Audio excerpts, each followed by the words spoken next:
Gate এর অর্থ আমরা সবাই জানি। কিন্তু গেট দিয়ে যে ফ্রেজগুলো রয়েছে, এই ফ্রেজগুলোর অর্থ কিন্তু আমরা অনেকেই জানি না। ইভেন ইংরেজিতে যখন আমরা কথা বলতে চেষ্টা করি, তখনও কিন্তু এগুলোর সঠিক প্রয়োগ বা ব্যবহার আমরা করতে পারি না। তো আজকের ভিডিওটার উদ্দেশ্য হচ্ছে সেগুলোর ব্যবহার তো চলেন শুরু করি। সো ফার্স্ট হচ্ছে গেট অ্যালং। সো গেট এর সাথে যখন আপনি অ্যালং যুক্ত করে দিবেন, তখন সেটার একটা ডিফারেন্ট একটা মিনিং হয়ে যায়। নরমালি আমরা তো জানি যে গেট মানে হচ্ছে পাওয়া। কিন্তু গেটের সাথে যখন একটা অ্যালং যুক্ত করে দিবেন, তখন যে ডিফারেন্ট মিনিংটা হয় সেটা হচ্ছে have a good relationship.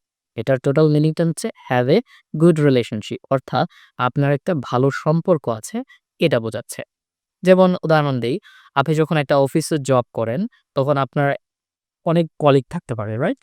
So ওই কলিগের সাথে আপনার একটা ভালো সম্পর্ক আছে, এমন বোঝাতে কিন্তু আপনি গেট অ্যালং কথাটা কিন্তু ব্যবহার করতে পারেন। তো আপনি বলতে পারেন যে I have a good relationship with my colleague, তাই না?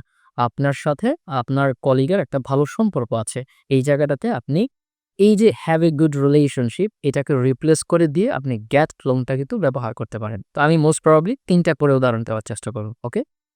সো আমি এখানে লিখে রেখেছি উদাহরণগুলো। নাম্বার 1 যে উদাহরণটা সেটা হচ্ছে Sara and her new coworker get along really well. তার মানে বোঝাচ্ছে যে সারা এবং তার নিউ কোওয়ার্কার তার মানে সহকারী, তার সাথে একটা ভালো সম্পর্ক আছে। সো এই জায়গায় গেট অ্যালং ব্যবহার করা হয়েছে। তার মানে একটা ভালো সম্পর্ক আছে এটা বোঝাচ্ছে যে সারা এবং তার কোওয়ার্কার তার মানে সহকারীর সাথে একটা ভালো সম্পর্ক আছে। সো গেট অ্যালংকে আপনি কিন্তু হ্যাভ এ গুড রিলেশনশিপ দিয়ে রিপ্লেস করে দিতে পারতেন, রাইট? কিন্তু আমরা তো গেট এর ব্যবহারটাই শিখছি, গেট অ্যালং অর্থাৎ গেট এর ফ্রেজগুলোই শিখছি, সুতরাং আমরা রিপ্লেস করতে চাই না। আরেকটা উদাহরণ দিই। ধরেন আপনার সাথে আমার একটা ভালো সম্পর্ক তৈরি হবে। এখন এই ভালো সম্পর্কটা কিভাবে তৈরি হবে? এই কমিউনিকেশনটা কিভাবে হচ্ছে?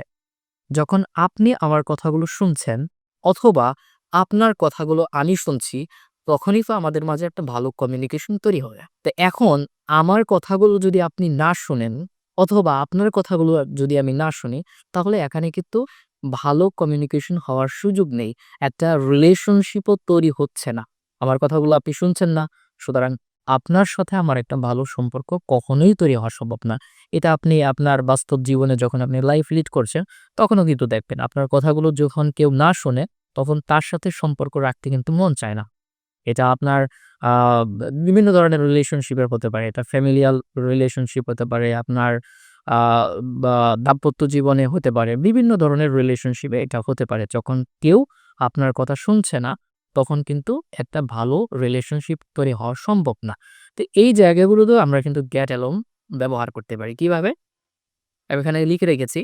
সেটা হচ্ছে it's hard to get along with someone who doesn't listen. অর্থাৎ আপনি যখন কেউ আপনার কথা না শোনে, তখন তার সাথে ভালো সম্পর্ক হওয়াটা খুব কঠিন হয়ে পড়ে, right? It's a hard work to get along with someone, কারো সাথে একটা ভালো সম্পর্ক তৈরি করা কঠিন হয়ে পড়ে হু ডাজন্ট লিসেন, যখন কেউ আপনার কথা শুনছে না, রাইট? তো এই জায়গাগুলোতে আপনি গেট অ্যালংটা ব্যবহার করতে পারেন। অ্যান্ড থার্ড যেটা হতে পারে, উম ধরেন আপনি অফিসে জব করেন। আপনাকে একটা প্রজেক্ট দেওয়া হলো। সেই প্রজেক্টে ২ টা টিম ওয়াইজ কাজ করবি। টিম এ, টিম বি।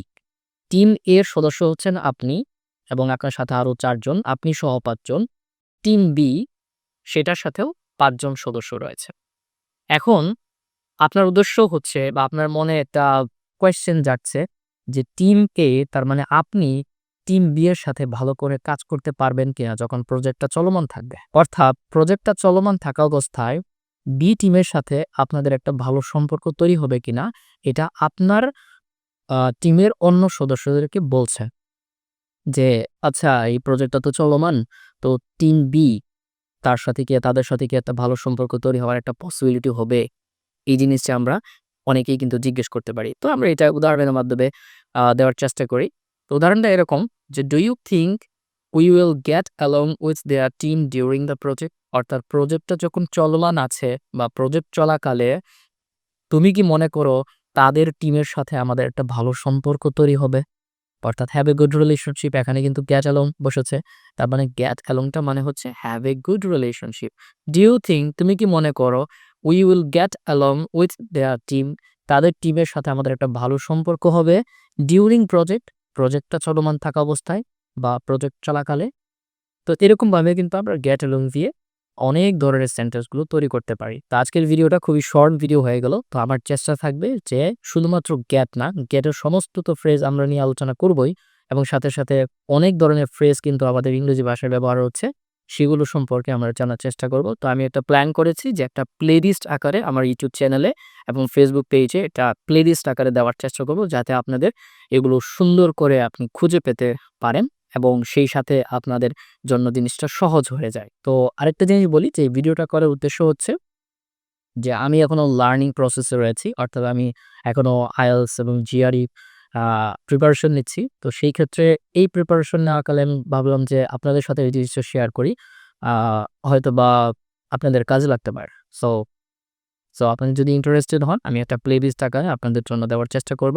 সো ভিডিওটা খুবই ছোট হয়ে গেল, I know that, বাট পরবর্তীতে একটু ইন ডিটেইলস এ দেওয়ার চেষ্টা করব। হ্যাঁ, তার আগে আপনাকে অবশ্যই বলতে হবে যে আপনি ইন্টারেস্টেড কিনা। আপনি যদি ইন্টারেস্টেড থাকেন তাহলে আমাকে কিছু সময় এখানে ব্যয় করার জন্য আমি আমি দিতে পারব। আমি এই ইনভেস্টটা করতে রাজি আছি এই সময়টা। ওকে? So goodbye.